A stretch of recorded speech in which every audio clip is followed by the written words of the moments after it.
Good morning, and welcome to this heritage lecture on from the Department of Dermatology. Uh, we read in the Bible, God told his people to set up memorial stones so that later, when the children asked, they could tell the story of God's faithfulness and remind them of what God had done in the past, and so they can hope for the future. As we celebrate 125 years, these heritage lectures serve the same purpose. So we can look back and tell the stories of God's faithfulness in the past, so we can look to hope in the future. So as we start this heritage lecture, may I request our chaplain, Christina, to start with a word of prayer. Good morning. Shall we all close our eyes for a word of prayer? Our gracious Heavenly Father, Lord, this wonderful morning. Thank you, Lord, for helping us to come together for this heritage program from the Department of Dermatology. Lord, this morning, as we gathered here, Lord, whatever we are going to listen, help us. That will help in each and every step of our life in our institution. And continue to remind us that we are here because you're guiding us, you're helping us in each step of our life. When we look back, help us to realize that each and every minute that you were there to protect us, guide us, and to safeguard us. Help us, Lord. All the lectures today, it will enlarge in all of our minds, thoughts, and souls. Continue to be with us throughout this day and help us in various ways. We ask this prayer in the most precious name of our Lord and Savior, Jesus Christ. Amen. Good morning. A warm welcome to all of you who have come here to Wheeler Hall, as well as to all who have joined online.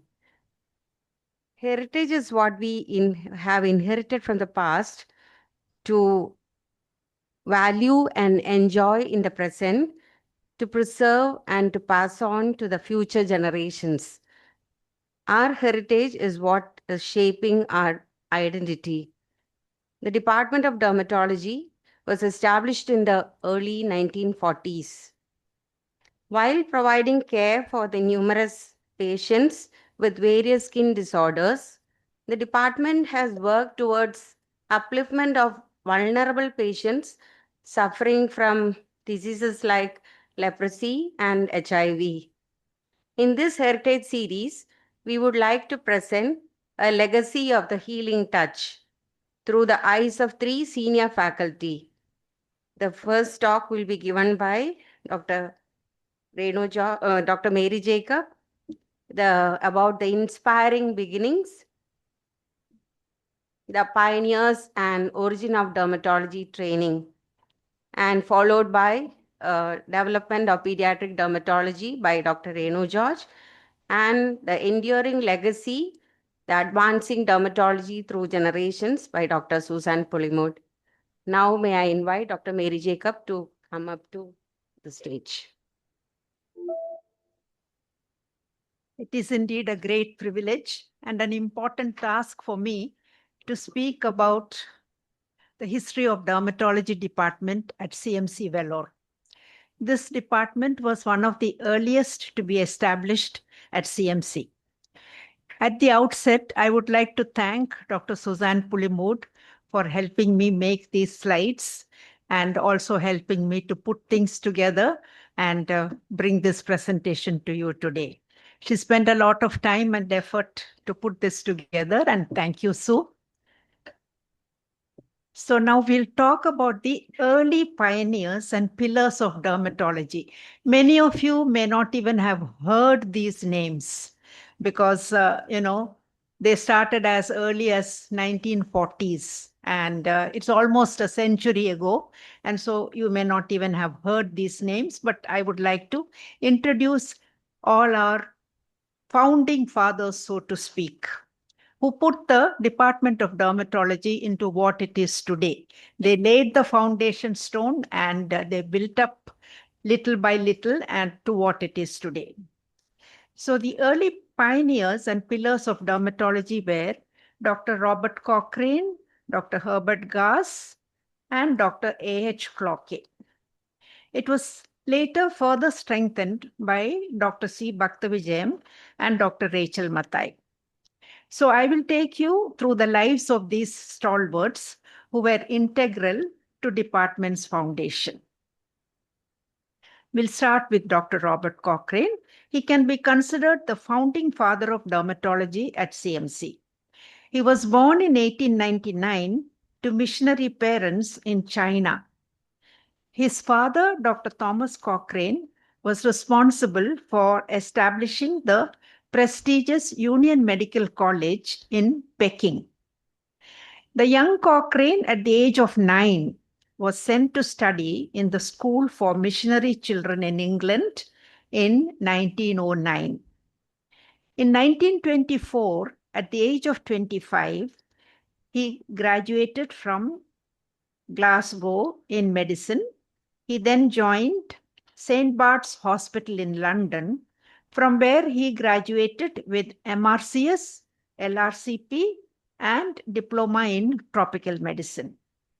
In 1928, he received his MRCP also from Glasgow. While he was a medical student, Dr. Cochrane had a dream that he had indeed found a cure for leprosy. So this instilled his interest in leprosy, and he joined the leprosy mission and was appointed to Purulia in West Bengal. Later, he became the chief medical officer at the Chengalpet Teaching and Training Center. He also worked in the leprosy center in Dichpalli, Andhra Pradesh. In 1944, Dr. Cochrane joined CMC Vellore as Professor of Medicine and Professor of Dermatology, which is 82 years ago. He also held the post of Director of Leprosy Campaign for the entire Madras state, and he was a lecturer in leprosy in the 2 medical colleges in Madras. He also held the posts of Director and Principal of CMC Vellore. In 1947, the first batch of male medical students were admitted for MBBS course while Dr. Cochrane was the principal. One of the sports houses of the students is named after Dr. Cochrane as Cochrane House. In 1945, Dr. Cochrane began studies on sulfone derivatives and was the first to use dapsone in the treatment of leprosy. It was originally used as an injection in oil and later on as an oral treatment. He also advised the use of clofazimine in leprosy, and these 2 drugs are part of the WHO recommended regimen to date.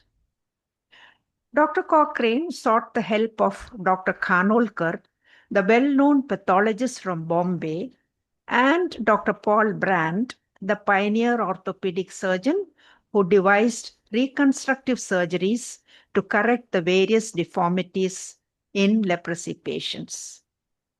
Dr. Cochrane also advocated the inclusion of the study of leprosy in medical education. His mission was to abolish the stigmatizing term leper. Another contribution by Dr. Cochrane to the leprosy world was the bacteriological index. This is a simple method of assessing the bacteriological status of multibacillary cases under treatment by taking skin smears only from 4 or 5 sites. Prior to this, as many as 16 skin smears were taken from each patient each time, and the assessment of bacterial load was time-consuming. In 1951, Dr. Cochrane left for London and continued his work in leprosy.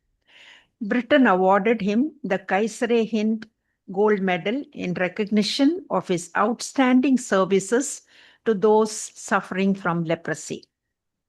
He was also awarded the Most Distinguished British Order of St. Michael and St. George, which is awarded to those who do extraordinary work in Commonwealth countries. He also received the Damien Dutton Award, a prestigious international honor recognizing his outstanding service in the field of leprosy. I could say much more about him, but due to constraint of time, I will cut short.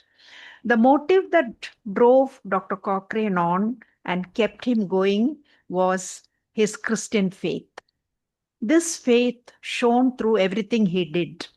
His attitude towards leprosy patients, his contact with government officials, colleagues, and those of other faiths.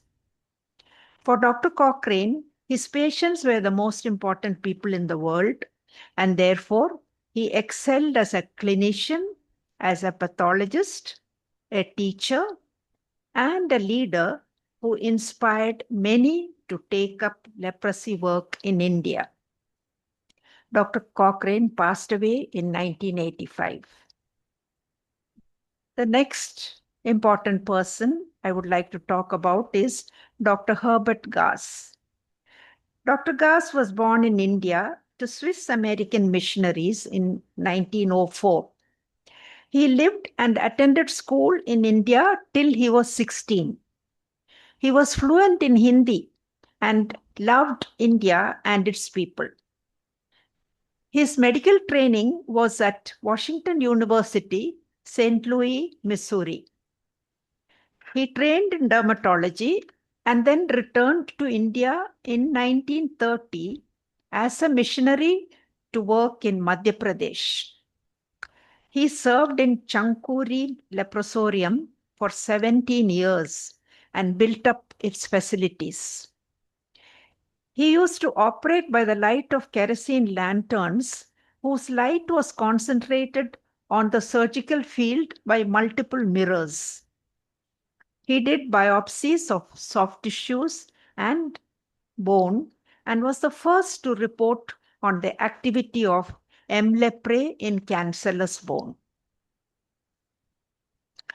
In 1949, Dr. Gass was transferred to CMC Vellore from Madhya Pradesh, where he became the HOD of dermatology and built up the department. His colleagues in the department were Dr. Bhakta Vijayam, Dr. Annamma Maman, Dr. Zarina Isaac, and Dr. Rachel Mathai. It was during his time at Vellore that the Shefflin Leprosy Research and Training Center was being built in Karigiri. So Dr. Gass became its first superintendent in 1955. He held both posts at CMC and in Karigiri as a dermatologist and professor of dermatology. Dr. Gass retired to USA in 1964. There he joined the hospital at Carville and also taught in the dermatology department of the Louisiana University. Dr. Brandt paid a great tribute to Dr. Gass and said that Dr. Gass was a good physician who did justice, loved mercy, and walked humbly with his God. After Dr. Gass left, we had Dr. A.H. Cloquet from the Netherlands, who was the head of the department from 1964 to 1966. His special interests were fungal infections. Our dark room in dermatology OPD was his lab. He would culture every dermatophyte from his patients, and these cultures were stored in the dark room for up to 30 years. Finally, when the dark room was being refurbished, we had to discard all his cultures. Dr. Cloquet did a study on mycetoma in South India by examining sections from the pathology departments of 5 medical colleges in Madras state. He studied fungal species in 187 patients and reported for the first time 4 causal agents of mycetoma from Asia, namely Streptomyces somaliensis, Streptomyces pelletieri, L. senegalensis, and Pyrenocata. Dr. Cloquet also reported the first case of rhinoentomophthalomycosis in India, and he also reported the causal agents of superficial mycosis from rural South India. Dr. Cloquet and his family lived in Bagayam campus. His daughter Marie K remembers campus life that her father would go to roadside clinics in the villages. He also attended the annual leprosy meetings held in Madras. This is the picture of the 6th conference of the Indian Association of Leprologists, Madras, held in January 1965. Now, we have highlighted some of these names. You can spot Dr. Brandt highlighted in blue, Dr. Cochrane highlighted in yellow, and Dr. Cloquet in red. The next doyen of the dermatology department was Dr. C. Bhaktavijayam, who graduated from Andhra Medical College in Vizag and came to CMC Vellore in the early 1950s. He chose Vellore because he wanted to serve in a Christian institution, and his aunt knew Dr. Hilda Lazarus, who was the principal in CMC at that time. Dr. Bhaktavijayam completed diploma in Venerology at Guindy Institute in Madras in 1954. He also went on deputation to Roswell Park Memorial Institute in Buffalo, New York in 1959 to train in dermatopathology. After this, Dr. Bhaktavijayam worked at Boston University with Dr. Herbert Meskin and Dr. Robbins, the eminent pathologist who wrote the book that we follow. He also did research in dermatology from 1960 to 65, after which he came back to CMC. Dr. Bhaktavijayam served as professor and head of department of dermatology from 1966 to 1974. This picture was taken in the men's hostel where he was the warden. You can see the young Dr. Bhaktavijayam there. In this picture, you see Dr. Bhaktavijayam with Dr. Jacob Chandy at an official function. Dr. Bhaktavijayam was an excellent teacher and clinician. His expertise in diagnosing and treating sexually transmitted diseases was legendary. We would be shown patients with the clinical signs of STD. Dr. Bhaktavijayam's teaching was so excellent that we learned how to do genital examinations and pick up every small ulcer or discharge that the patients had, as well as any inguinal or femoral lymph node enlargement. No STD patient's examination was complete unless we examined the perianal area and did a rectal examination. We also did a thorough dermatological examination so as not to miss any clinical signs of secondary or tertiary syphilis. He trained our lab technicians in the diagnosis of STDs, dermatological lab tests, and skin smears.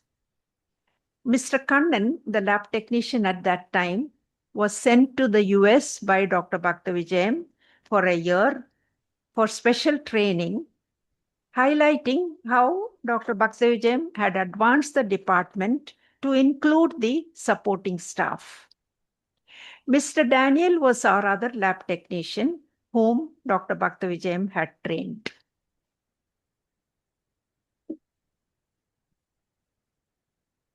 Dr. Bhaktavijayam also did research on nail development in the chick embryo and research on cutaneous leishmaniasis.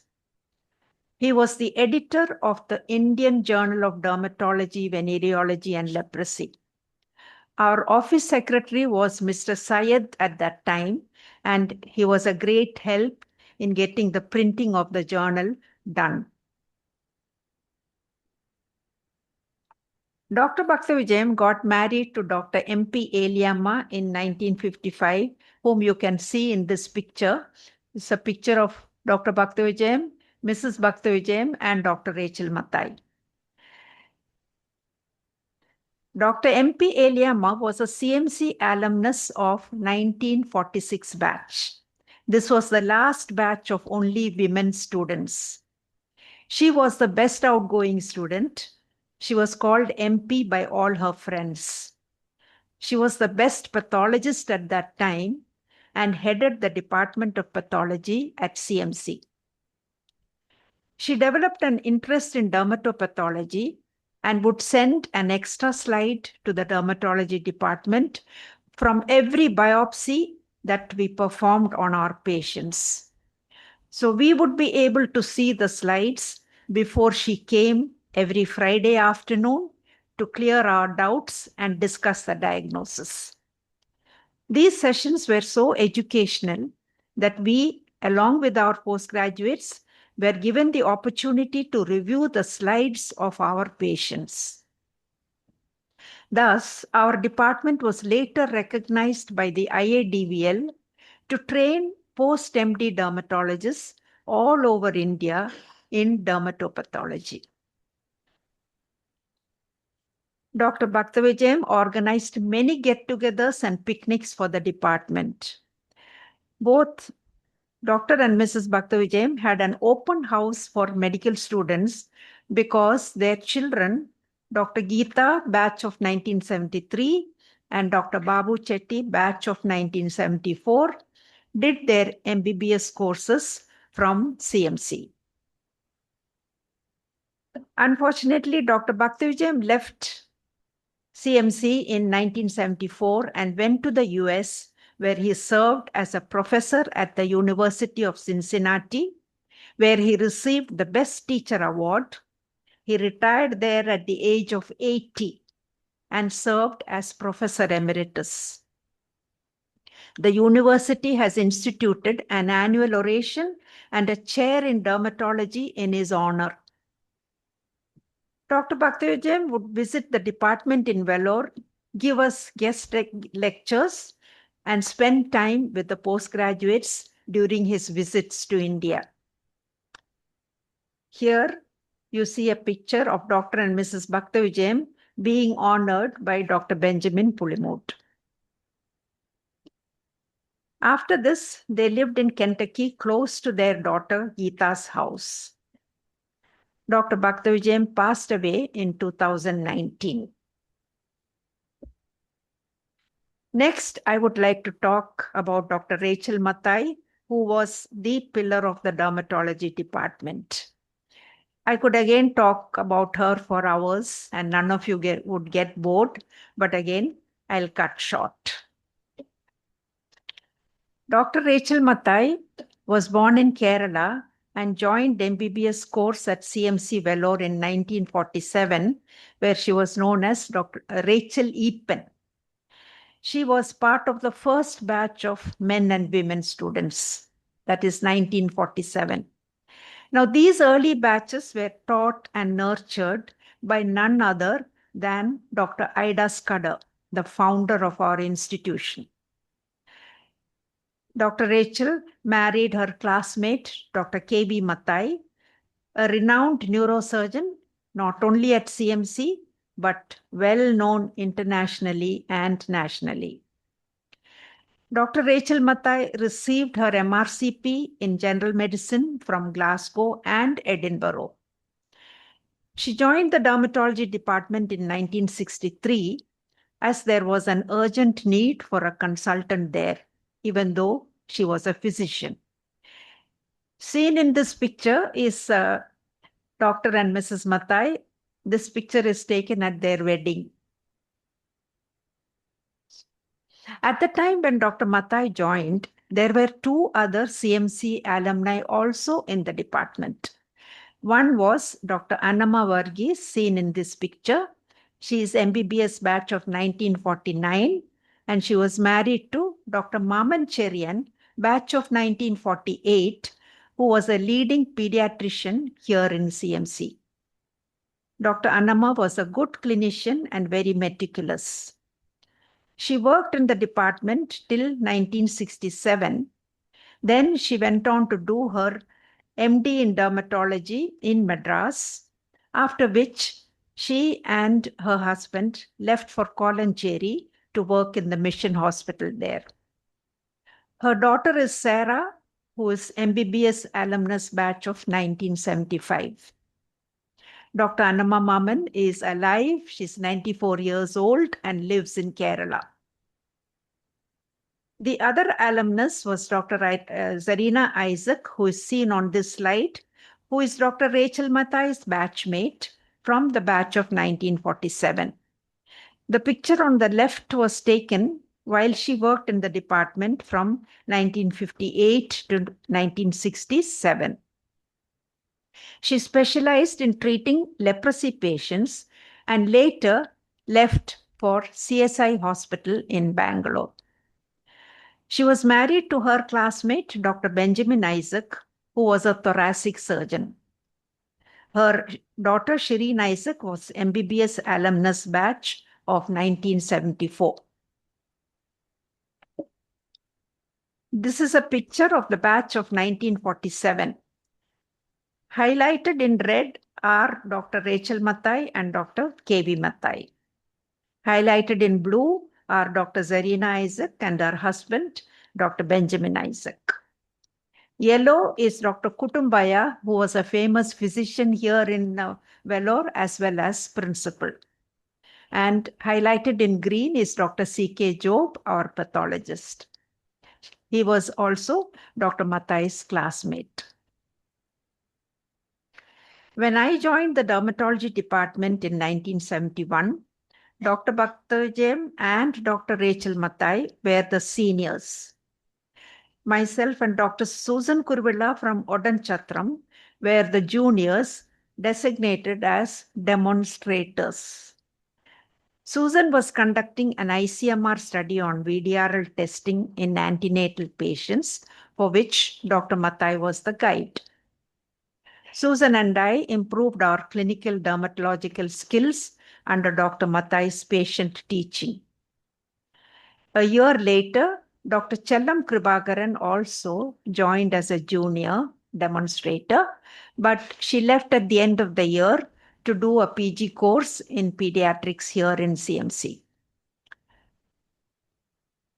To recognize the department for a PG course, Dr. Mathai, who had an MRCP in general medicine, had to pursue a 2-year diploma in dermatology at Madras Medical College in 1973 under the guidance of the renowned Dr. A.S. Thambaya, whom you see in the picture. Her 2 children were very small at that time, and it was not easy for her to leave them in Vellore and stay in MMC hostel to study. At that time, I think she was 38 or 39. She could only come home once a month to look them up. Whenever she came to the department, she would tell us all her experiences in Madras, GH, and MMC.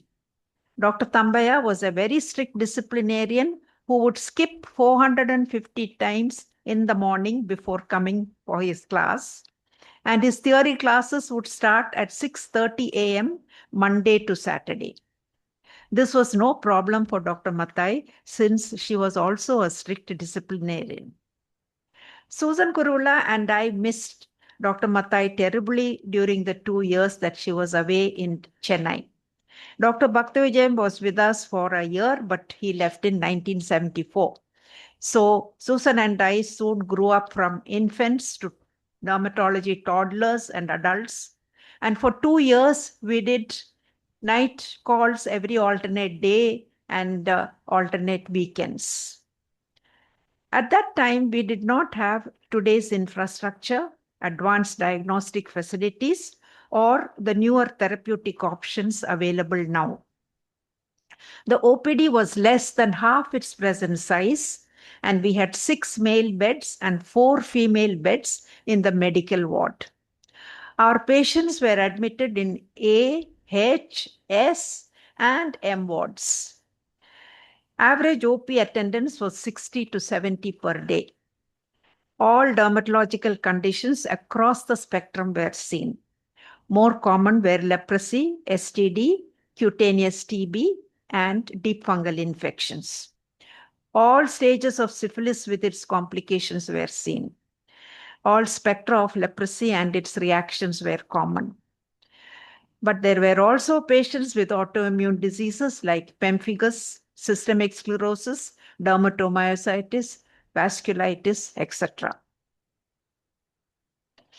Due to this vacuum after Dr. Bhaktivijayam left, Dr. Mathai advised Dr. Susan and me to do our MNA-MS in dermatology, venereology, and leprosy instituted by the National Board in Delhi. We disappointed her as we were 10 years post-MBBS and absolutely had no academics. So we had lack of motivation and she had to work very hard to encourage us to study. Susan and I, along with Dr. Manjrekar from Pune, were the first 3 candidates in India to pass MNA-MS in dermatology. Dr. Mathai was elated, and the credit for our passing was entirely due to her encouragement and teaching. Then the university gave us permission to start diploma in 1979 and MD course in 1983. This picture shows the first diploma trainees, Dr. Susan Ebenezer, and in the other picture, Dr. Winnie and Dr. Annie Gammon. I would like to focus on some qualities of Dr. Rachel Mathai that helped build up the department. Punctuality. You could tell the time without looking at the watch that it was exactly 7:30 a.m. when her blue ambassador car turned into the gates of the hospital every morning. I don't recall her ever coming late to work. Similarly, she was the last to leave the department after completing her work for the day. Time management. She had sufficient time to manage everything at home as well as in the department. She maintained a beautiful home and garden and was a skilled cook who often brought goodies to share with everyone in the department. She never missed a single day of attending ward rounds, was always present in the OPD, seeing her patients as well as clearing the doubts of all postgraduates. She was the first woman to serve as medical superintendent at CMC, and to date, no other woman has held this position. Even at that time, she had told us that we could walk into the MS office at any time with our doubts about our patients. Traditions. She maintained the traditions of CMC and encouraged us to attend alumni meetings, convocations, men and women's hostel days, music festivals, and other events. Teaching responsibility. She had a great sense of duty to her undergraduate and postgraduate students. She never missed taking theory classes, ward rounds, OPD teaching, clinical discussions, histopathology sessions, and journal clubs. These sessions were so interesting that we always learned so much by just listening to her. Humility was one of her virtues. She was never ambitious, but when given responsibility, she took it up with sincerity. She was always very dignified. She never lost her composure and never raised her voice to anyone. She was always elegant, but simple and neatly dressed.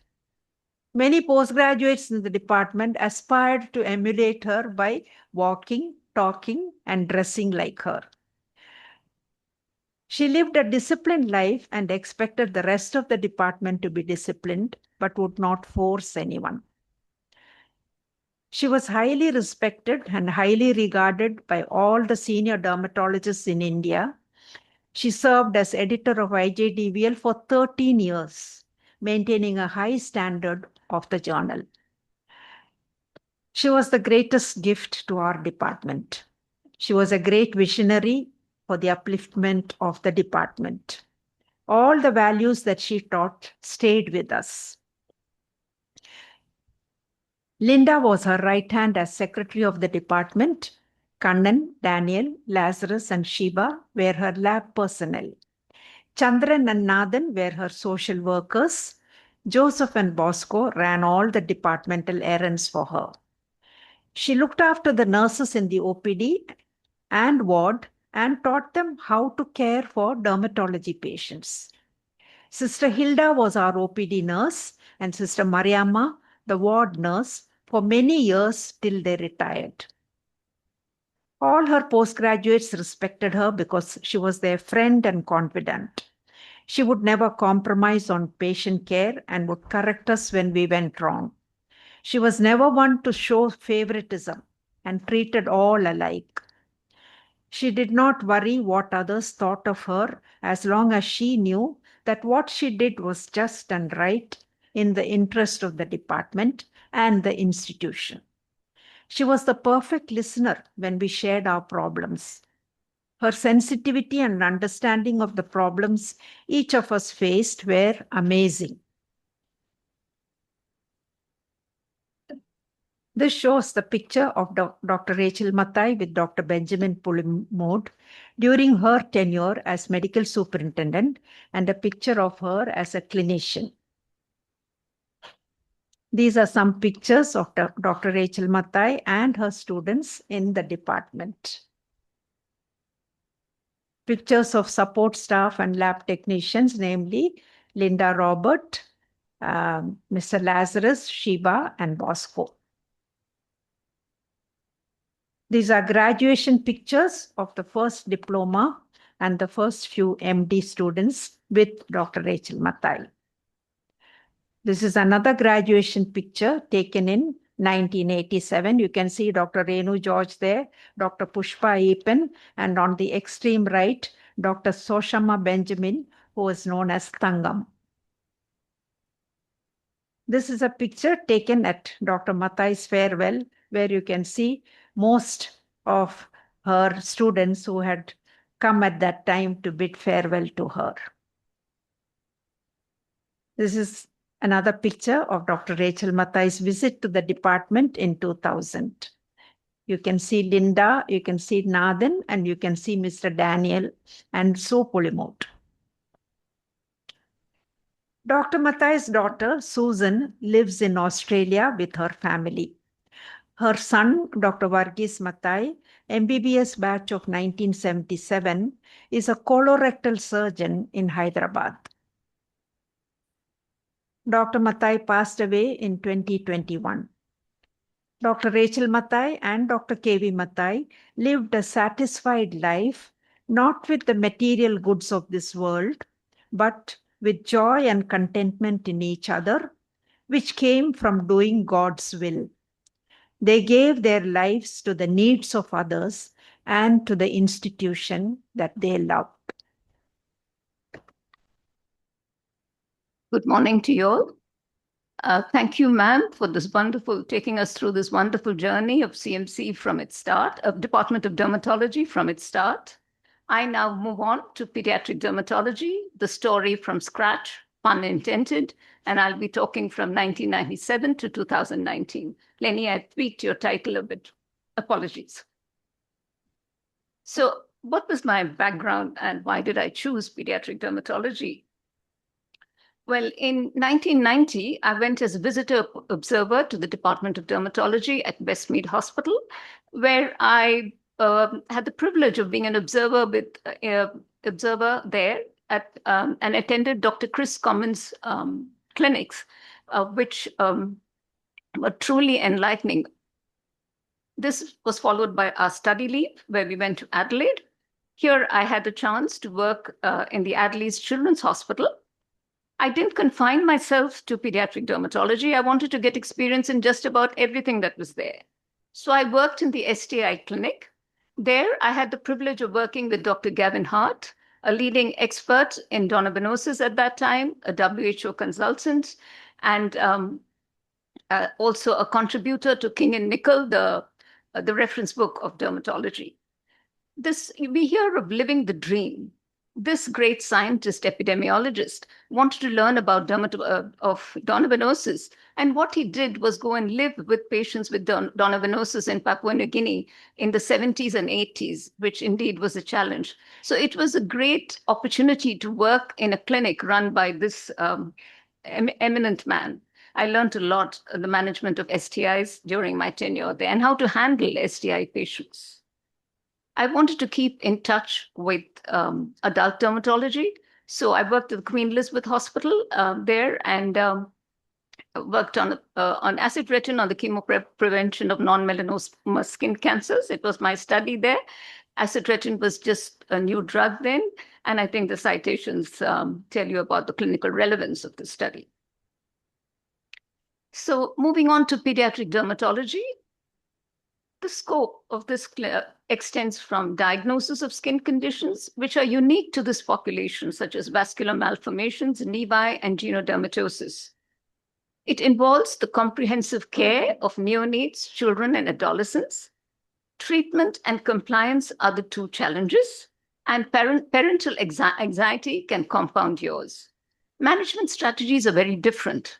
Very often, you're telling parents that there is no treatment, or the disease cannot be fixed, or even if fixed, the scars will be so great that it's worse than the cure. So counseling and communication are two very important aspects of pediatric dermatology. Procedural pediatric dermatology requires a different skill set entirely. Children need sedation, and in some cases, the attendants too. Cooperation is close to nil. The screams could be deafening and kicks aplenty. Research and education, like for every other specialty, are important in pediatric dermatology, and so is outreach. Very often, our rural hospitals do not have dermatologists, leave alone pediatric dermatologists. So the vision and mission I started with was to provide expert diagnosis and comprehensive care that is cost-effective, ethical, and meets accepted and published standards, and innovate when required. Mentor and train junior residents, dermatologists, and fellows. Conduct patient-oriented research, mainly focusing on genodermatosis, chronic diseases, and those that improve patient outcomes. Just a word on specialty clinics. I think the first clinic that was set up was leprosy clinic, which was during Dr. Bhaktivizium's and Dr. Mackay's time. But Dr. Pushpa Eapan headed this clinic from 2000 to 2009 during her tenure here and took it to great heights, putting in her expertise, her teaching skills. And so I can say without any doubt that the postgraduates trained between 2000 and 2009 under Pushpa Eapan were and are the best trained in leprosy in the whole country. HIV started as a multidisciplinary clinic somewhere 86, 87, and Dr. Mary Jacob was at its helm. Pediatric dermatology started in 1997, and this century we have a lot of specialty clinics spanning the entire discipline. So going to pediatric dermatology, this started under the acting headship of Dr. Sushma George. Dr. Sally had gone to Nepal at that time. So it was very different in those times when you wanted to start a specialty clinic. I think I took a file along with me. Tangam and I went to, Tangam is what she's known as. Tangam and I went to the medical superintendent's office. Dr. Chaku Kurla was the medical superintendent. We said, we want to start a pediatric dermatology clinic. I think the whole thing took about 5 to 7 minutes. We were out there with the permission to start a pediatric dermatology clinic. Started on a Thursday, and I shifted it to Saturday because I realized that children, we find it easier to bring children. on Saturdays. This went on for about 11 years, but the specialty was growing, the demand for the clinic was growing, and it was imperative that we provided more clinics. So this could be done only by splitting the unit into two, the department into two, to facilitate the development of this subspecialty as I saw it. So then, as soon as I got it, we increased it to 4 clinics per week. And over the years, we developed dermatology subspecialty clinics, vascular malformation, genodermatosis, etc. This is a slide I presented during my last talk I gave in 2019. So as you can see, there was a steady increase in the number of patients, underscoring both its demand and its popularity. I would like to share memories of some of the people who worked in, I was really privileged to work with them, excellent dermatologists and wonderful people. So I'm going to talk about the people who moved on. I'd like to start with Pushpa Epan. She belongs to the batch of 1967. And as I told you, she's a leprologist par excellence. But Pushpa also had a great sense of humor. And this came to its best on Valentine's Day, where she would write love-lorn odes to unsuspecting male registrars who believed it to be one of the pretty PG registrars, which we always had in the unit, only to come down with a thud the next day when it was announced that the poet laureate who wrote the poem was Pushpa Epan. She also volunteered to reply to some of their matrimonial ads. So there's one guy, poor guy, I don't know how she sensed it was him.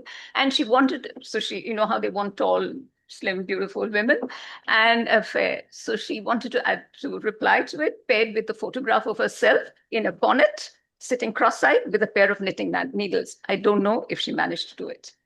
You all know, and through it all, she remained a moral compass, our ethical standard, and our unordained chaplain. Pushpa, this is Poonam. You all know her. She was here for the recent alumni reunion, and she continues to help us out with our patients in Calcutta. Rajam served her bond here. This is her time in Dermatology 1, quietly efficient and praying for all of us all the time. Ankan, a brilliant dermatologist, an excellent teacher, and a wonderful human being. If your paths have been crossed, consider it your loss. The others, Darshini, Lydia, standing here with the what in the world pose. Anju and Minu work here, and so you know all about them. Dr. Darshini is, of course, the current lead. So, continuing on the theme, as I said, I was privileged to work with these people: Abhijit, Anu, Shiva, and Dipendra were from JIPMER. Abhijit brought with him the procedural skills, something we lacked, and was also an excellent teacher and dermatologist.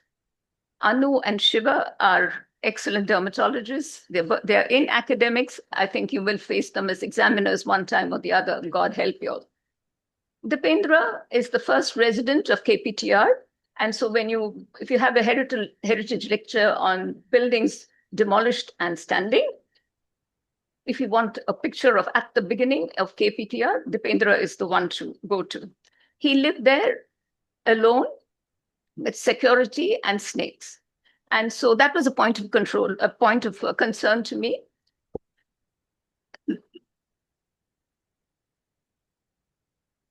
Thank you. That was a point of concern to me. So I asked him, Dipendra, how are you coping? He's a man of few words. He said, ma'am, I'm from JIPMER. That was supposed to reassure me. Well, Nibadita came in from Orissa, I think Bhubaneswar or Cuttack, I'm not sure. I think she's still in academia. This is Anamita from MAMC. She worked here while her husband worked with Sumita Danda in medical genetics. So our collaborators in CMC included Sumita Danda, with whom I ran a genodermatosis clinic. Thank you, Sumita, for all the help extended during those years. And I learned a lot from you, and I still continue to learn from you. Aaron Chapla helped us with ichthyosis and the genetics of ichthyosis, and I think ours is the first paper on it. What would I have done without YV and cytogenetics? Pediatric dermatology needs cytogenetics. The first paper on it, on pigmentary mosaicism, was published. It was Dr. Anita Pinero's thesis. Vascular malformations with Shyam and Christodos, who helped us with the genetics. Of course, pediatric dermatology wouldn't be the same without Dr. Satish. Maya and I walked a long journey with her, she with her special kids with special lesions. It was truly enlightening, and I learned a lot. With Bina Koshi and Dr. Spo, we ran the dysmorphology clinic. So these are the collaborators I'd like to bring into focus. Dr. Annie, who passed in February. She was our student, our postgraduate and undergraduate. She was a brilliant dermatologist, a wonderful human being, and she was my well-wisher throughout the years. These are Chris and Satish. So what about overseas collaboration? Now, I think it was in 2016, Dr. Steve, a pediatric dermatologist from Wisconsin, visited here. This was an institutional visit, and he was being a pediatric dermatologist, came to our unit. He attended the CME that we held around that time. And what followed was an MOU with Wisconsin's Children's Hospital, where it included an observership for postdoc fellows and faculty. The first candidate was to go there was my first fellow, Dr. Sirisha. And the feedback, I couldn't have chosen better. She was excellent. They were very impressed. This is a reflection of her competence and, in a small way, our training. I've been a part of the Pediatric Dermatology Research Alliance as a part of the ARMFUL study, which was a multinational study of a topic very close to my heart, which is mycosis fungoides in children, and providing consensus-based recommendations, which has subsequently been published in JAD. So the educational milestones we had was 2017, was a fellowship course in pediatric dermatology. We had observerships in pediatric dermatology from, I think, 2012. CME programs, conducted CME programs for postgraduates. And we had also provided community dermatology help for our mission hospitals through WhatsApp. And this was because of Dr. Molly Thomas from Herbertpur at that point was the one who initiated this. So the two pediatric dermatologist fellows are Sirisha and Dr. Minu, brilliant girls, and you'll hear more of them in the field of pediatric dermatology.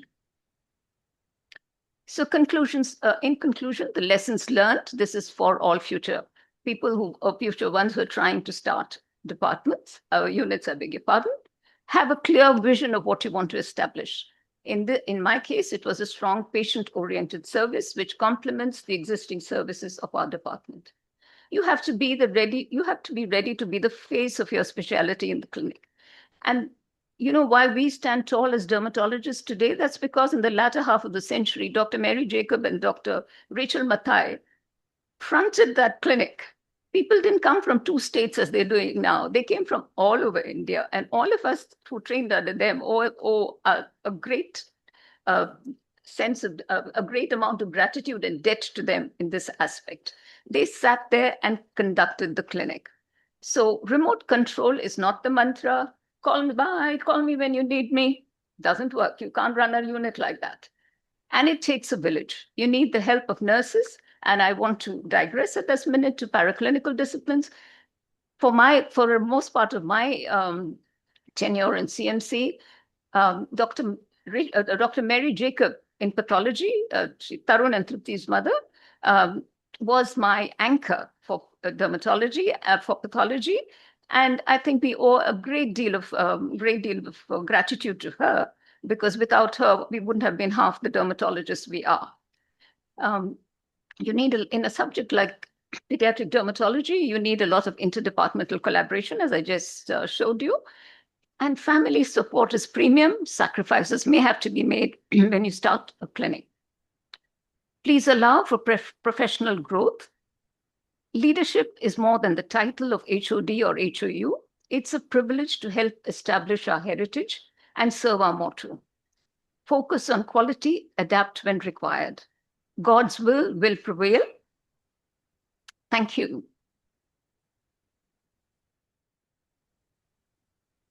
Good morning, everyone. I'm so glad to see many of you, and I'm sure you've learned a lot about the department from Dr. Mary Jacob and Dr. Renu George. I'm also very grateful for this opportunity to talk about our enduring legacy of advancing dermatology across generations. This presentation was put together by all the faculty in the department, and I'm really thankful to them, especially Drs. Lenny, Dincy, Darshini, and Jewett. This will be the outline of my talk. Our guiding lights and mentors. Dr. Mary Jacob, who you heard from, had a vast experience, and she took over from Dr. Rachel Mathai. She was an excellent clinician and had a great mastery of the subject, helping students grasp even the most complex topics. Dr. Shoshama George, Tangam, as she was fondly called, which means gold, was indeed true to her name. She left for New Zealand in 1999. Dr. Renu George did her dermatology training here from 1985, and as you heard, established pediatric dermatology for us here in CMC Vellore. Dr. Pushpa Ipan does not need any introduction. She was in all the staff entertainments, but I'm sure none of you would have seen that. So maybe good for you to just get that. And as Dr. Renu said, she's such a humorous person. We immensely gained from her experience in leprosy. And this handbook that I've shown here was a boon to all the dermatology and medicine postgraduates and consultants. Next, I'll take us through the service through patient care. This shows the 3 decades of growth. But what stands out is that patients with dermatological conditions feel very stigmatized. Even little children are kept away from attending school, and they remark that it is the first time that a doctor and other health personnel touch them and they feel accepted. This tradition is continuing even now. The clinical acumen and the legacy of making a diagnosis by taking a good history and thorough examination of all patients have been handed down over the generations. All the technology added is an adjunct to this. The magnifying lens is still used to see the skin lesion clearly, but additional tools like dermoscopes, dermascan, and thermography has been added, keeping up with the cutting edge of technology. From a small space in the first floor as our OPD, we shifted up to the second floor, still only the same amount of space, till 2 years ago when we expanded to have many consultation rooms as well as treatment areas and dressing rooms, etc. Still, we have patients with undiagnosed leprosy and increased complexity of clinical problems, which are so varied, still thronging our department. And it is because of the legacy of clinical dermatology that we are able to look after all these patients. This is a picture of our old OPD. You can see Dr. Rachel Mathai with her students.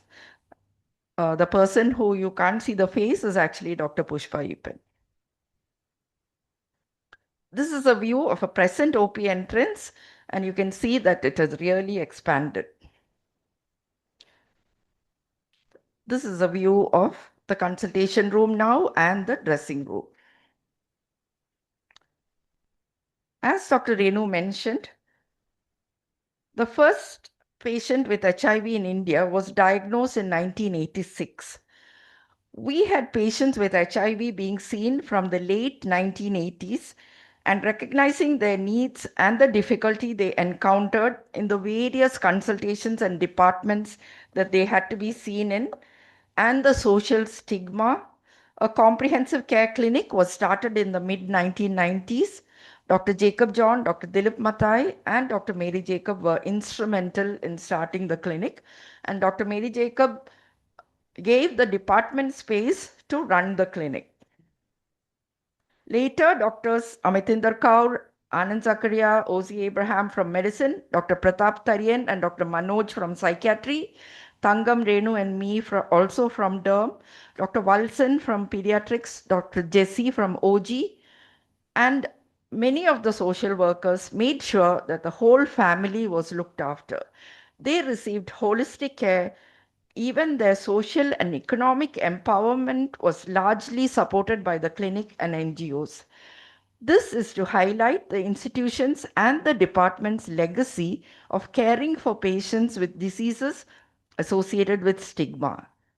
These are some of the articles which were published from the clinic.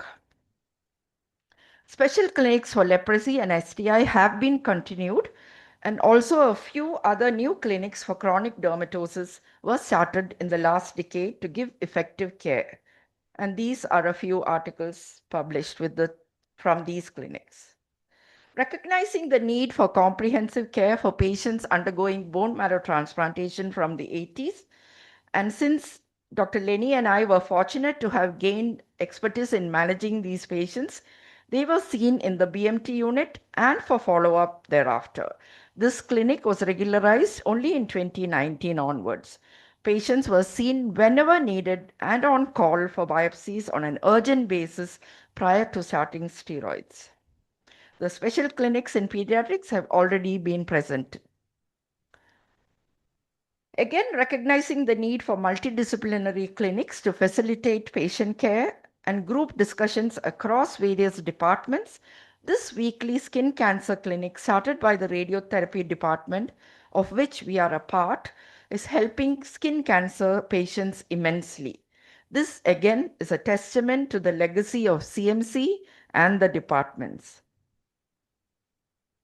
Earlier, predominantly diagnostic procedures like biopsies and electrosurgery, cryotherapy, and intralesional injections were what we used to do as PGs. However, now many more therapeutic procedures are being done in the treatment room. The nursing staff in our OPD treatment room has always been very efficient. I could not get a picture of Sister Ratnabai, who was the nurse in the OP during the period I was a postgraduate, and the nurses, Sister Jabba and Sister Selvinal, are shown here. Earlier, a single nurse and a single treatment room was sufficient. Now we have multiple efficient nurses led by Sister Velviri and making sure that efficient care is given to all the patients and the commitment to their patients' well-being by these efficient nurses. Procedures go on till 6 p.m. at times. This is the procedure room where 4 treatments are performed simultaneously now: electrosurgery, radiosurgery, patch test, pairing, and chemical peels, and a dedicated skin biopsy room where 2 biopsies can be done simultaneously, and a phototherapy suite where from age-old days, the healing power of sunlight has been recognized in skin diseases. Patients with psoriasis and vitiligo were asked to be exposed to sunlight for UV therapy, and we used to use the terrace that is shown here to, initiate them on phototherapy during our time. But now we have these phototherapy machines, but those who cannot afford or cannot follow up are still asked to use sunlight as the source of UV light. Again, recognizing the stigma attached to diseases like vitiligo, hyperpigmentation, and scarring. And as you all know, vitiligo is known as Ven Kushtam in Tamil, which means white leprosy, with all the problems associated with the name. So this dermatosurgery and cosmetic dermatology clinic was started 2 decades ago. We have these lasers for treatment of these patients from the last decade. And this special procedure room, specially for melanocyte transfer surgery for the treatment of vitiligo, many a patient has benefited regardless of their financial status. Again, a legacy of our institution, not turning away a patient in need. These are some of our success stories with melanocyte transfer shown here. The dermatology lab has been functioning efficiently since the 60s. And as you can see, to reduce the cost to the patient, we still prepare our stains from raw materials to stock solutions and then working reagent solutions. The newly renovated lab is seen in this slide. Now on to dermatological treatments. I'm sure all of you remember our pharmacy department used to compound all the topical medicines used, and they were very effective, much more than the commercial ones available, that patients used to come from far and wide to procure these from CMC. The next few pictures are courtesy of Mr. Annadure, who was in charge of pharmaceutical manufacturing, and Dr. Annamma, our alumnus, who had preserved all these formulae and lent them to me for this presentation. These were used for treatment of psoriasis, these for acne, dermatitis, and pain relief, these for fungal infections, emollients, antipruritics. For the summer months, prickly heat cream worked like a charm. Magnesium sulfate and bib sprays for wound care. And in leprosy, in the 80s and 90s, we used to give injection potassium antimony tartrate to patients who were steroid dependent and could not get off steroids. And this really used to work so well. And Dr. Prasad, our alumnus, reminded me how we used to carefully administer it intravenously. Now patients are being given thalidomide and clofazimine as alternatives. We now have our own dermatology pharmacy since 2007. This has benefited patients immensely.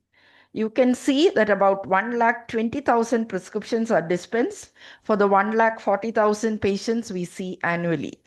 And what is commendable is that drug counseling of the various topicals that we prescribe is done by clinical pharmacists to minimize errors, a unique service in CMC. These are our present paraclinical staff, the medical record officers, the lab technicians, the pharmacists, and the social worker. Inpatient care has also grown alongside. After a few inpatient beds scattered in the hospital, we got CNX ward. However, we gave it up for medical ICU to expand. Sister Kasturi, Sister Vimala, and Sister Joyce were the sisters in CNX ward. Now we have O4 West ward allotted to us. Here you can see the picture at Sister Ananda Ruby's farewell. And the many nurses who are sitting here who actually started from CNX ward and has followed us through many of the wards which we were given as nomads, till we have been given this O4 West ward, which actually gives specialized care to our patients. Sister Ananda Ruby was sent to Singapore for a short course in dermatology nursing, sponsored by the department, in keeping with the tradition of providing training for all staff. And we have held many dermatologic nursing CMEs, and our nurses have even gone to other institutions to help them demonstrate dermatology nursing procedures in their CMEs. Now, Sister Saumi is the ward sister, and Sister Daisy is the nurse from the department. Our ward nurses' compassionate care of the dermatology patients is exemplary. And once we admit the patient and we go to ward rounds the next day, we can hardly recognize the patients who would have been admitted with lots of cake, dirt, crusts, ulcers with maggots, because their care was so good. The inpatient strength has continued to increase over the years. I'm sure most of the alumni of the 80s and 90s would remember the ulcer ward in Chad. In fact, we used to show a few beds there for our postgraduate inspections, till multiple campus could not be showed. This is a patient who preserved his old hospital card and was admitted very recently for inpatient care. He was initially Dr. Rachel Mathai's patient in the 70s, and you can see she was even seen by Dr. Mary Jacob in the 80s, and later Dr. Manu Chopra, and now is seeing Dr. Lenny George for continuing care. This is a patient's discharge summary. It was discharge date is in 1976. And he has written about Dr. Rachel Mathai, and I'm just reading an extract from it. From this interaction with the doctor during the consultation, but spread over 10 years, I had formed a very high opinion of her expertise, empathy, respect for the patient, welcoming them with a smile, treating them with affection. This is another legacy handed down over the years, especially in patients with skin disease who feel shunned and stigmatized but earn respect and compassion when they come to Vellore. The dermatology clinic in Chittoor campus was established with help from the main campus, and Dr. Priya Joseph, our alumnus, is in charge there now.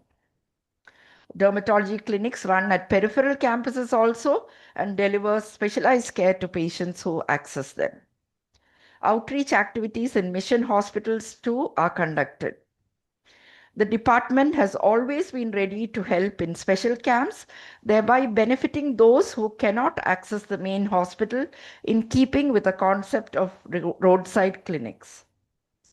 Our progress in medical education: we have been part of integrated teaching methods, problem-based learning, and curriculum revision for undergraduates.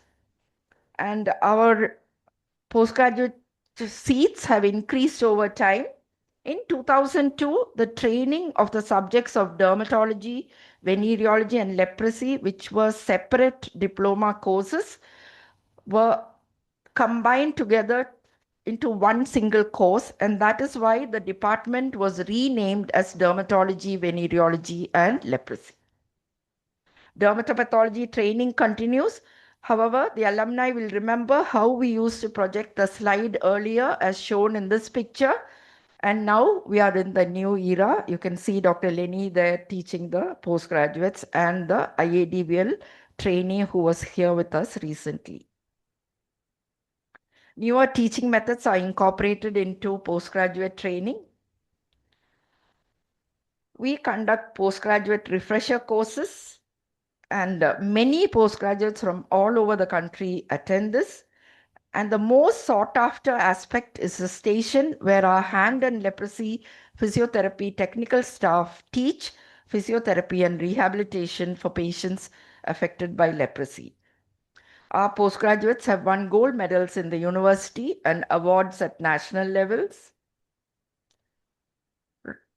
Recognizing our expertise and thanks to our faculty who have mentored us in the past, we offer observerships and fellowships in many subjects in dermatology. We enrich many training programs run by other departments in the institution and value the importance of imparting knowledge to many through these programs. We recognize the contribution of many faculty who have worked in our department in the past, especially those who trained elsewhere and brought a new perspective and continue to be leaders in the places they are now. Active research collaborations across various subjects are ongoing. However, they have taken a backseat due to time spent in patient care, and I hope that listening to the research by the pioneers who established dermatology department and what they accomplished would motivate all sitting here. An annual oration was instituted in Dr. Rachel Mathai's name to honor her by Tamil Nadu IADVL, and Dr. Mary Jacob was awarded the first oration for her outstanding contribution in the field of HIV care. Other faculty have also delivered oration in conferences. The department has always been active in the Indian Association of Dermatology, Venerology and Leprosy, and these faculty have been part of it or honored for the same. The next few slides are of conferences conducted by our department. This is the second state conference of Tamil Nadu held in 2011, partly or mostly due to our alumnus, Dr. Praveen's encouragement. And needless to say, most of our conferences are a success thanks to the support of our alumni. The first ever virtual dermatology CME in the country was held in 2014 by our department here in Vellore. We were far ahead of the times, again a heritage. Virtual CMEs became the norm only during COVID times, as you all know. Seen here are pictures of CME in dermatopathology, dermatosurgery, pediatric dermatology, and leprosy updates. A few pictures of all the conferences that we have held. We raise awareness of chronic diseases and help the patient and the family to cope. Retreats are another tradition being continued. This is a retreat in 2024 and this one in 2025. The department is growing, as you can see. Christmas party over the years. This is 2024 and 2025. Farewell functions, Dr. Mary Jacob and Dr. Pushpa Epen are shown here. As alluded to, all alumni come to pay their respects and their gratitude to the stalwarts who have, helped them to be what they are. Alumni reunions held in 2019 and 2026, along with farewells to faculty. We are thankful to our alumni who turn up for the CMEs and the reunions in large numbers. Thanksgiving service held over the decades, we indeed have a lot to be thankful for, our heritage and our legacy. We are grateful for the continued support of our retired faculty and our alumni. We are indeed grateful for the past and hopeful for the future. And I would like to end with our Thanksgiving theme. Thus far, the Lord has helped us, and forget not all his benefits. Whatever you do, work at it with all your heart as working for the Lord. Thank you.